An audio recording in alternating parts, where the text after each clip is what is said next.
की लोकांना वेगवेगळे आमिष दाखवण्याचं काम वेगवेगळ्या पक्षांकडून होतं, परंतु जी पक्ष पैशाचं असेल किंवा इतर कुठली प्रलोभनं दाखवतात ती कधी विकास काम करायला पुढे येत नाही.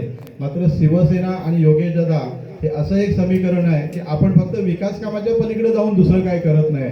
त्यामुळं या गावाच्या बाबत मला एक काल परवा मिळालेली माहिती अशी देखील आहे की भाजपवाल्यांनी इथं येऊन पैसे देखील दिलेले होते. खरं काय खोटं काय मला माहिती नाही, कदाचित खोटं असेल तर मी आपली दिलगिरी व्यक्त करेन, परंतु त्यांचे दिलेले पैसे आपण लोकांनी त्यांना पुन्हा परत केले आणि आपला प्रामाणिकपणा सिद्ध केला. आपण शिवसेना पक्षाची एकनिष्ठा, योगेश दादांच्या विचारांची एकनिष्ठा हे आपण पुन्हा एकदा संपूर्ण तालुक्याला दाखवून दिलं. त्यामुळे निश्चितच इरफान भाई या गावाबद्दल तुमची असलेली तळमळ आणि पोटतिडकीने आपण जे बोललात विकास कामांबद्दल, खरं तर काय बोलण्याची गरजच नाही.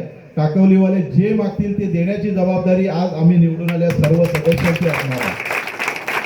ज्या सभागृहामध्ये मागच्या वेळी आपण आलो होतो, भोजन केलं, त्या ठिकाणी सभामंडप आपण केलंय, परंतु त्याची लादी अजून लावायची बाकी राहिलेली आहे.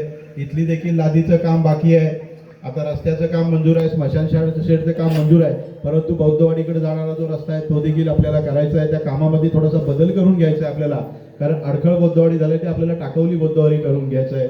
जनसुविधा बरोबर ना मॅडमनी, मला वाटतं तसं पत्र देखील बदली करून दिलेलं आहे. काम आम्ही टाकलं होतं, परंतु ते अडखळ बौद्धवाडीकडे जाणारा रस्ता डांबरीकरण करणे असं झालं. त्याऐवजी आपल्याला फक्त टाकवली बौद्धवाडीकडे जाणं असं करून घ्यायचं आहे. परंतु आचारसंहिता असल्यामुळे आपण दादांचं पत्र देऊ शकलो नाही, परंतु ते काम देखील आपण बदलून घेणार आहोत.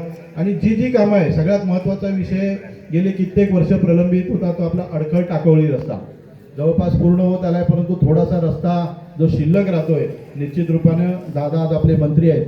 दादानी मंडणगड तालुक्यामध्ये जी गावं इतकी वर्ष 50 वर्ष जोडली गेली नव्हती, अशी कित्येक गावं आज रस्त्याने जोडलेत आणि त्यांची वाहतूक सुखकर केलेली आहे. त्याचाच एक भाग म्हणून अडखळ टाकवली रस्त्याचं काम देखील दादानी मंजूर केलेलं आहे.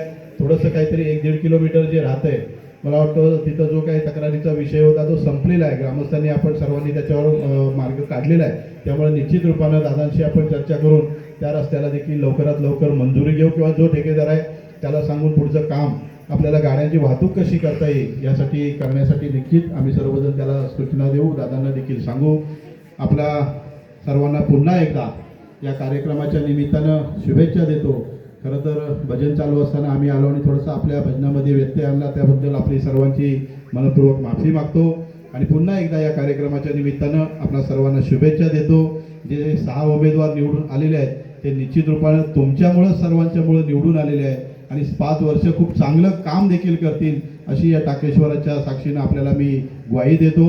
जेव्हा कुणाला काय मंडणगडमध्ये काम असेल, मग कुणाला तहसील कार्यालयाचं असेल, कुणाला पंचायत समितीचं काम असेल, कुठलं रेशनिंग कार्डाचं जे काही काम असेल, आपण कधीही मंडणगडला पंचायत समितीमध्ये यापैकी कोणीतरी सदस्य आपले तिथं उपस्थित असतील तर निश्चितच आपल्याला संपूर्ण सहकार्य करू आणि जे काही काम असेल ते निश्चित करू.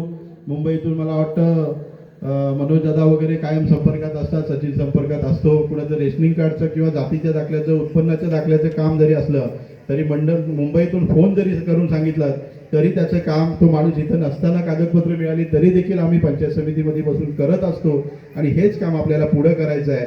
रस्ते पाकाड्या ही तर कामं होणारच आहेत, परंतु त्याच्याबरोबर वैयक्तिक कामं देखील आपल्याला लोकांची करायची आहेत. तरच मगाशी सचिनने सांगितल्याप्रमाणे शिवसेनेचं जे ब्रीदवाक्य आहे, 20% राजकारण आणि 80% समाजकारण, यालाच म्हणतात समाजकारण आणि हेच काम आपल्याला भविष्यामध्ये करायचं आहे. आणि निश्चित रूपाने आम्ही सर्वजण आणि आमचे सर्व सहकारी ते करू इतकाच विश्वास या ठिकाणी आपल्याला देतो. आपला अमूल्य वेळ आपण आम्हाला या ठिकाणी दिलात, आम्हाला सन्मानित केलं, त्याबद्दल आपले मनपूर्वक आभार मानतो आणि पुन्हा एकदा त्या कार्यक्रमाच्या निमित्तानं आपल्याला शुभेच्छा देतो आणि थांबतो. जय महाराज.